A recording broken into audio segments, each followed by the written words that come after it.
नमस्कार मित्रांनो, blog with श्रीमध्ये मी श्रीकांत अजून एक आपल्या नवीन व्हिडिओमध्ये सगळ्यांचं खूप खूप स्वागत करतो.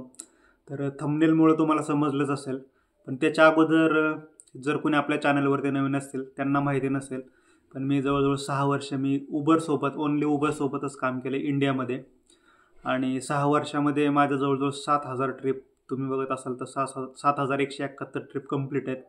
प्लस एकदम 5 स्टार सर्व्हिसमध्ये मी काम करत होतो. 6 वर्षामध्ये कुठलीही कंप्लेंट नाही किंवा काहीच नाही. तर अशा पद्धतीने काम करत होतो. परंतु आत्ताच्या कंडिशनला जर आपण पाहिलं, म्हणजे मी 2018 ते 2024पर्यंत जवळजवळ काम करत होतो. आणि मी 2 महिने झाला आता उबरसोबत काम म्हणजे टॅक्सीचा बिझनेस बंद केला आहे आणि मी आता बाहेर आहे. तर भरपूर दिवस एखादा आपण काम करतो त्यावेळेस त्याच्याबद्दल आपल्याला काहीतरी प्रेम असतं आणि तेच प्रेम मी आज हा व्हिडिओ बनवतोय. कारण अजून पण जरी मी दुसरीकडे कामाला आलेलो असलो तरी पण माझे व्हॉट्सअप ग्रुप भरपूर आहेत आणि म्हणजे ड्रायव्हिंग क्षेत्रात जे आहेत त्यांच्यासोबत माझं कॉन्टॅक्ट पण चालू असतं. आणि भरपूर सारे मित्र आहेत भरपूर दिवस काम करत असल्यामुळं. आणि भरपूर जण आता म्हणजे एकच सांगतात की खूपच रेट कमी आहेत, म्हणजे कसलंच परवडत नाही. कारण CNGचे रेट तर आपले ते ॲटोमॅटिक इन्क्रीज होत चाललेत, परंतु जे ओला उबरसोबत किंवा टॅक्सीमध्ये जे काम करत आहेत आपल्या इकडचे सगळे इंडियामध्ये किंवा महाराष्ट्रामध्ये, पुण्यामध्ये, मुंबईमध्ये, तर त्यांचे खूपच हाल बेकार चालू आहेत. कारण नवीन गाड्या भरपूर जणांनी घेतल्या, परंतु भरपूर जणांच्या गाड्या पण ओढून घेऊन चाललेल्या आहेत. कारण EMIs त्यांना पे करता येत नाही, अशी कंडिशन सध्याच्या काळामध्ये आहे. तर हे सगळं कशामुळं होत असेल, तुम्हाला काय वाटतं? तर आपण हेच बघूयात आजच्या व्हिडिओमध्ये. एक्झॅक्टली सगळं काही आपलं व्यवस्थित होऊ शकतं, परंतु कशामुळे होत नसेल किंवा काय अडचणी येत असतील. तर बेसिकली आता आपण फक्त पुण्याच्या संदर्भात बघूया. परंतु रेट तर जेवढ्या पण मेट्रो सिटी आहेत, पुणे, नागपूर, मुंबई, दिल्ली, अशा ज्या मेट्रो सिटी आहेत तिथे भरपूर जे टॅक्सीचा बिझनेस करतात ते सगळीकडेच म्हणजे एवढे वाईट परिस्थिती चालू आहे की उबर हा ₹7, ₹8 प्रमाणे आत्ता रेट देत आहे. किंवा ह्या सगळ्या बिझनेस करण्यासाठी कंपन्या ओपन केलेल्या आहेत त्यांनी. ओला झालं, उबर झालं, रॅपिडो झालं, प्रत्येक ह्या जेवढ्या पण कंपन्या आहेत सगळ्या एकमेकांची कॉपी करतात. समजा ओला जर जास्त रेट देत असेल ड्रायव्हरसाठी आणि उबर जर जे गाड्या बुक करतात त्यांच्यासाठी जर रेट कमी देत असेल तर ऑब्व्हियसली ओला कुणी बुकिंग करत नाही. मॅक्झिमम लोक उबरच बुक करतात, कारण प्रत्येकजण प्रत्येकाचा स्वार्थ आणि फायदा बघत असतो. त्याच्यामुळे उबरला बुकिंग तर जास्त असतात, परंतु ह्या ड्रायव्हरसाठी अजिबात परवडणाऱ्या नाहीत. कारण ₹7-8 जर रेट भेटत असेल. 2018मध्ये मी या बिझनेसला स्टार्ट केली होती, त्यावेळेस CNG होता 49 ते ₹50 पर केजी आणि आत्ता जवळजवळ झालेला आहे CNG ₹90 पर केजी. 2018मध्ये उबर रेट देत होतं ₹8, ₹9, ₹10, डिपेंड ऑन कुठल्या तुम्ही टायमिंगमध्ये काम करताय. आणि आत्ताच्या घडीला तर ₹7, ₹8 हाच रेट आलेला आहे. म्हणजे जवळजवळ CNGचा रेट ₹40 एक्स्ट्रा वाढला, परंतु जे आपलं उबरचं फेअर किंवा ऑनलाईन टॅक्सी कंपन्यांचं जे फेअर आहे ते कमी कमी होत चाललेलं दिवसेंदिवस. कारण ह्यांच्यावरती कोणी लक्ष ठेवायलाच नाही. जे आपली वरची सिस्टीम असेल त्या सिस्टीमने जर लक्ष घातलं तर अनेक जणांचे संसार नक्कीच व्यवस्थित चालतील. कारण की ह्या जेवढ्या पण ऑनलाईन टॅक्सी कंपन्या आहेत आता, ओला, उबर, रॅपिडो, इनड्राईव्ह, ते ब्लाब्ला वगैरे, ब्लाब्लामध्ये तर एकदम प्रायव्हेट गाड्या सगळ्या काम करत असतात. इकडची जी सिस्टीम आहे, जसं की आपलं सरकार आहे, सरकारने जर लक्ष घातलं तर ह्या कंपन्या 2 दिवसामध्ये रेट इकडच्या तिकडे करून टाकतील, परंतु ह्यांच्यावरती कोणाचंच प्रेशर नाही.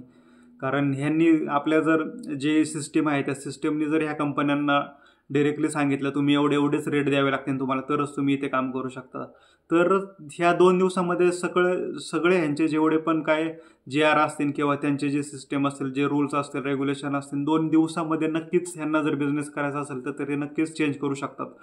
परंतु यांना प्रेशर कोणाचाच नाही. त्याच्यामुळे जी सामान्य जनता आहे आपल्यासारखी ती याच्यामध्ये भरडली चाललेली आहे.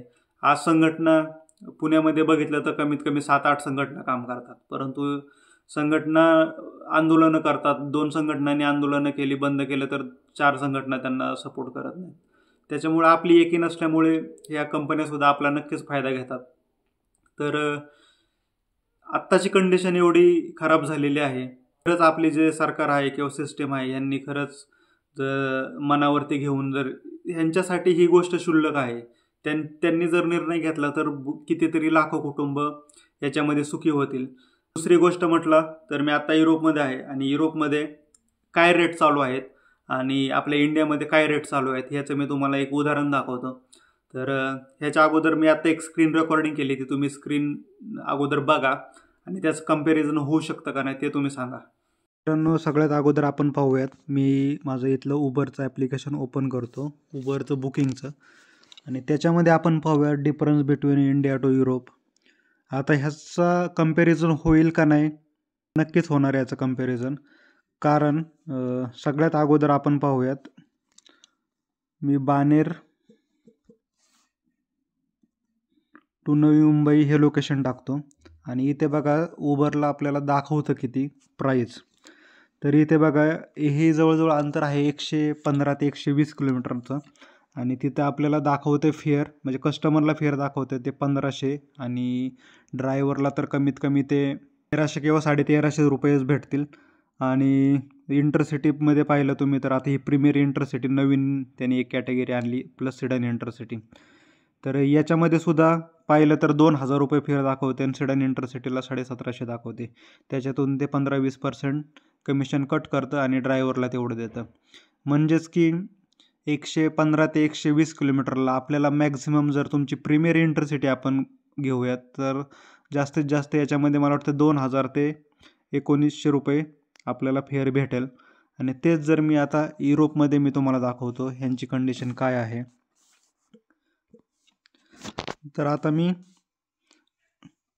विल्नस, जे लिथुएनियाची कॅपिटल आहे, त्याच्यापासून एक 100 किलोमीटर लांब आहे. तर इकडनं जर आपण विल्नस इंटरनॅशनल एअरपोर्ट जर आपण टाकलं तर इथं फेअर किती दाखवते बघा, 81.30 युरो. म्हणजेच आत्ता सध्या एका युरोची किंमत 89 ते 90 रुपये चालू आहे. आणि जर आपण याच्यामध्ये इंडियन करन्सीमध्ये जर कॅल्क्युलेट करू तर एक मिनटं,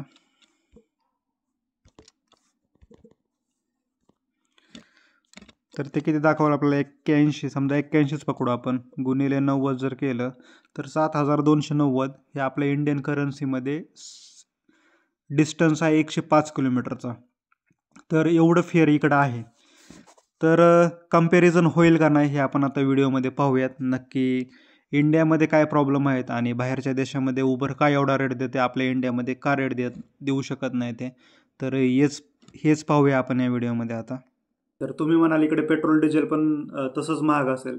तर इथं मी बघतोय LPGचा रेट जो आहे तो 60 ते 70 रुपये पर kg म्हणजे LPG, आणि डिझेल जे आहे ते 1 युरो काहीतरी 60-65 सेंट आहे, म्हणजे जवळजवळ 140 ते 150 रुपये पर लिटर असं इथं डिझेल भेटतं. तर रेट पण इकडं तसेच आहेत. डिझेल, पेट्रोल किंवा LPG जे आहे ते स्वस्त आहे, एवढं पण काय महाग नाही कम्पेअर टू इथं लोक जसे अर्निंग करतात ते. आणि बाकीच्या गोष्टी कंपॅरिझन करत गेलं तर मग रूम रेंट झालं, बाकीच्या गोष्टी झाल्या, ह्या सगळ्या कंपॅरिझन करू शकत नाही आपण इथं आता. परंतु जे इंटरनॅशनली उबर इकडे काय काम करते आणि आपल्या इकडे इंडियामध्ये कसं काम करते हे नक्कीच याच्यामध्ये जमीन आसमानाचा फरक आहे. आपल्याकडे रेटची खूपच फार IMI करून टाकली उबरने आणि इंटरनॅशनल हे भरपूर चांगलं अर्निंग करत आहेत इकडे लोक. तर मित्रांनो, उबर ही इंटरनॅशनल टॅक्सी कंपनी की नक्कीच या कंपन्यांमुळे आपल्या इकडचे रोजगार नक्कीच उपलब्ध झालेला आहे. कारण एज्युकेटेड लोकसुद्धा या बिझनेसमध्ये येत आहेत किंवा आपल्या कुटुंबाच्या गरजा पूर्ण करण्यासाठी काम करत आहे दिवस रात्र. परंतु गाड्या तर 10 लाखाच्या 12 लाखाच्या आपण घेतो, परंतु रेट जे आहेत ते 10 किलोमीटरला 140 रुपये, 150 रुपये, 130 रुपये, त्याचा आपण म्हणजे 7 ते 8 रुपयांनी रेट देत आहे. आणि त्याच्यामध्ये आपल्याला ज्या कमर्शियल गाड्या असतात आपल्याला त्याच्यामध्ये इन्शुरन्स आला, टॅक्स आला, भरपूर सगळ्या ज्या ऑनलाईन आपल्याला टॅक्सेस वगैरे भरायचे असतात ते आपल्याला त्याच्यातूनच भरायचे असतात, प्लस गाडीचा मेंटेनन्स आला, या सगळ्या गोष्टी सगळ्या बघूनच आपण महिन्याच्या शेवटी किंवा वर्षाच्या शेवटी पाहिलं तर आपल्याला इकडनं तिकडनं कर्ज घेऊन ह्या सगळ्या गोष्टी कराव्या लागतात. तर युरोपमध्ये मित्रांनो पाहिलं तर सगळ्यात गरीबातला गरीब जो असेल तर त्याला 50 युरो पर डे भेटतात. म्हणजे सॅलरीचा जर आपण विचार करू 50 युरो ते मॅक्झिमम 200-300 युरो पर डे, ज्याच्या त्याच्या स्किलवरती डिपेंड आहे. म्हणजे जर आता आपण आणि इंडियामध्ये जर पाहिलं आपण तर 7-8 हजारापासून तर मॅक्झिमम जे काय आहे ते प्रत्येकाच्या लायकीनुसार प्रत्येकाला सॅलरी भेटते. तर आता इथे जो 50 युरो जो पर डे कमवतोय तो ॲब्युअसली टॅक्सी तर काय बुक करणार नाही. तो त्याला जर जायचं असेल तर 4-5 तास तो अगोदर निघेल, ट्रेन, बस किंवा जे काय आहे गव्हर्नमेंटचं ट्रान्सपोर्टेशन तर तोच यूज करेल. आणि आपल्या इकडे पण मॅक्झिमम जे असतील जे हाय सॅलरीचे असतात, जसं की आता आपण एवढ्या वर्ष झालं कॅब चालवतो, तर IT मध्ये काम करणारे किंवा ज्यांचं अर्निंग चांगलं आहे असेच लोक कॅब बुक करतात. म्हणजे जो तो आपल्या लायकीनुसार ट्रान्सपोर्टेशनचं यूज करत असतो. तर ह्या सगळ्या गोष्टी झाल्या अर्निंगबद्दल. तर म्हणजेच की इंटरनॅशनलमध्ये उबर एवढे इकडे चार्जेस घेते आणि ड्रायव्हरला सुद्धा परवडतं. ऑब्व्हियसली तर भरपूर लोक कामं करतात टॅक्सी याच्यामध्ये. आता मी पण टॅक्सीमध्येच करणार होतो, परंतु मी माझं इंटरनॅशनल ड्रायव्हिंगला असं ट्रान्सफर न करताच इकडे आलो. तर एवढे वर्ष मी जाऊन देईन, पण नेक्स्ट इयरपासून मी टॅक्सीमध्ये मे बी काम करू शकतो आणि त्यावेळेस तुम्हाला मी नक्कीच इकडचे व्हिडिओ परत जसे मी इंडियामध्ये बनवत होतो तसे बनवेलच. तर हे सगळं असं आहे. म्हणजे इकडचे लोक जे टॅक्सीमध्ये काम करतात त्यांना भरपूर असं अर्निंग करून ते एकदम सुखी आहेत. परंतु आपल्या इकडे बोललं जातं की भरपूर सारे लोक नवीन गाड्या घेत आहेत.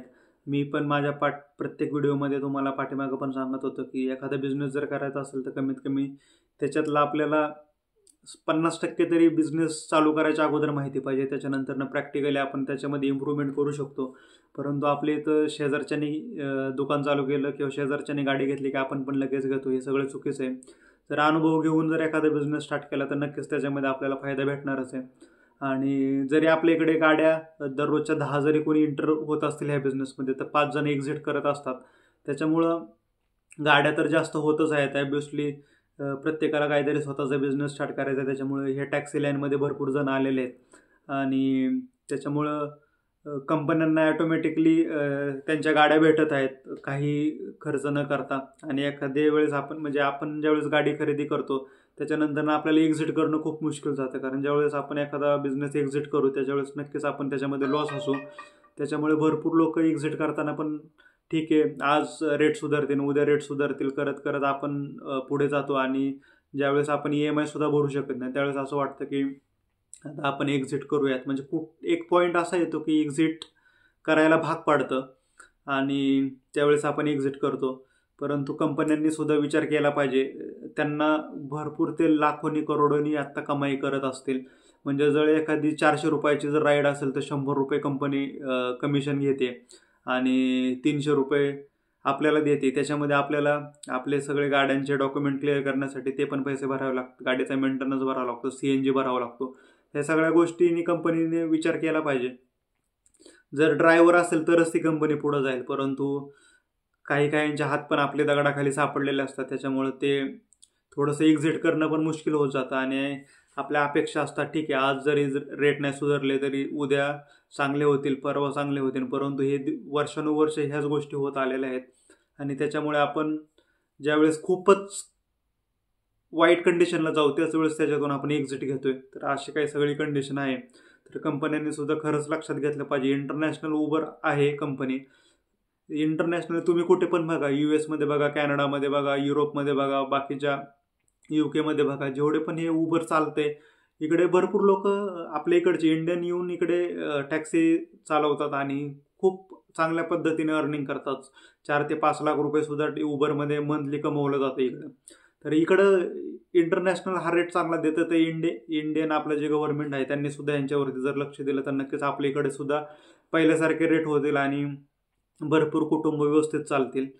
कमलेश कामटेकर म्हणून 14 वर्ष झालं ग्राफिक डिझायनर म्हणून काम करत होता. जवळजवळ 70,000 सॅलरी होती त्यांची. परंतु कंपनीने कॉस्ट कटिंगच्या नावाखाली त्यांना डायरेक्टली कमी केलं आणि 6 महिने ते जॉब शोधत होते. जॉब भेटला नाही. त्याच्यामुळे त्यांनी फायनली ऑटो चालवायचा निर्णय घेतला. म्हणजे आपल्यावरती ज्यावेळेस वेळ येते त्यावेळेस आपल्याला काही पण करावं लागते.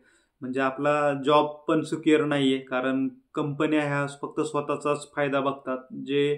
ज्यांच्यामुळे ते मोठे होतात त्यांना विसरतात आणि ज्यावेळेस कंपनीवरती कुठली वेळ येईल त्यावेळेस पुढचा मागचा विचार न करता सरळ कामगारांना कामावरून काढलं जातं आणि त्याच्यामुळे ज्यावेळेस वेळ येते त्यावेळेस माणूस काही पण करतो आपल्या कुटुंब चालवण्यासाठी किंवा बाकी करण्यासाठी. तर असंच आहे आपल्या इकडं. तर व्हिडिओ मित्रांनो जास्तीत जास्त शेअर करा आणि जे कोणी ह्या कंपन्यांवरती खरंच प्रेशर आणून जेवढी पण लाखोनी जी जनता आहे जी यांच्यावरती डिपेंड आहे किंवा टॅक्सी किंवा कॅबमध्ये काम करत असतील त्यांच्यासाठी नक्कीच काहीतरी जर ह्यांनी रेट चेंज केले तर आपले सुद्धा कुटुंब व्यवस्थित चालतील. सकाळीच मला तुम्ही बघितलं असेल आत्ता आपला शुभम गालमे म्हणून यूट्यूबरच आहे, तो पुण्यातून व्हिडिओ बनवतो, त्याच्यासोबत बोलणं झालं त्यावेळेस त्यांनी पण सांगितलं की आता पहिल्यासारखे रेट राहिले नाहीत, खूपच रेट डाऊन आहेत. आणि माझ्या पण मित्रांसोबत बोलणं होतं, त्यांनी सुद्धा असंच सांगितलं. तर ते हे सगळे मी लक्षात घेऊन म्हटलं की व्हिडिओ बनवावं जरा. आणि आपण संघटना त्यांच्याकडे जेवढी ताकद आहे त्या ताकदीनुसार काम करत आहेत. परंतु याच्यावरती वर्ष 2 वर्ष 3 वर्ष झालं हेच चालू आहे की आज रेट वाढतील उद्या रेट वाढतील. परंतु कंपन्यांवरती डायरेक्टली जर सरकारकडूनच प्रेशर आला तर नक्कीच हे रेट चेंज होतील आणि लाखोची जनता आपली याच्यावरती डिपेंड आहे, त्यांचं नक्कीच कुटुंब चांगलं राहील. तर हा व्हिडिओ एवढ्यासाठीच बनवलेला मित्रांनो की इंटरनॅशनली हे कंपन्या काम कशा करतात आणि आपल्या इंडियामध्ये काम कशी करते. तर भारत मेरा महान नक्कीच आहे. कंपॅरिझन करायचा काही एक दृष्टिकोन नाही आपला की दुसऱ्या देशांसोबत आपण आपल्या इंडियाची कंपॅरिझन करू. परंतु ज्या क्षेत्रामध्ये मी 5 ते 6 वर्ष घालवलेत आणि आता म्हणजे त्यावेळेची कंडिशन किंवा आत्ताची कंडिशनमध्ये काय फरक आहे हेच फक्त मला या व्हिडिओतून दाखवायचं होतं. व्हिडिओ हा आपण इथेच थांबूयात. व्हिडिओ आवडल्यास नक्की लाईक करा, शेअर करा, कमेंट करा. भेटूयात पुन्हा एकदा अशाच एका नवीन व्हिडिओमध्ये. तोपर्यंत बाय बाय, टेक केअर.